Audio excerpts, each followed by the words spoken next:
Now, 2 News Oklahoma weather. We're going to be spelling out mugginess a lot in the coming days as warm, humid air has settled into eastern Oklahoma.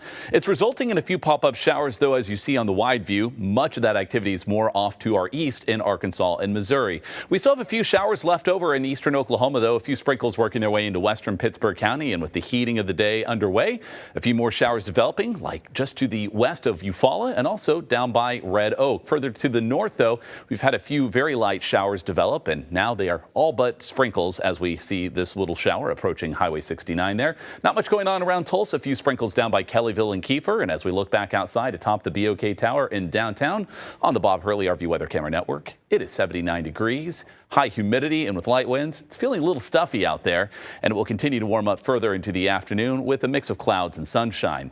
83, that temperature in McAllister. If you're in Bristow, 82. Our friends in Bartlesville, 78 degrees on our thermometer there. And this evening, those temperatures will be in the lower 80s. So if you've got outdoor plans, maybe you're heading to the Drillers game, out to enjoy some time with family, temperatures will be warm. You won't need a jacket, but you'll want to stay weather aware because by evening, a few storms may be approaching our western counties, and those storms may have a limited threat of severe weather. The primary concern would be stronger winds. There is a medium threat. There could be a few warnings involved for that. Tornado threat this time of year is rarely zero, but it's in the very low category. Hail could occur, but I think those storms are weakening as they approach Green Country, and not a major flood threat, or at least as widespread. By 7 o'clock, those storms have fired to our west. You can see a few of those pinpoint storms in northwestern and central Oklahoma. Those storms could be reaching us as early as 8 o'clock, but this computer model, our high-resolution data showing up maybe close to 10 o'clock in western Pawnee and Osage County. If this does occur, an initial wind and hail threat may accompany that, so we'll stay weather aware, have a way to receive warnings tonight. Those storms may be on hold for Tulsa until the wee hours of our Saturday morning.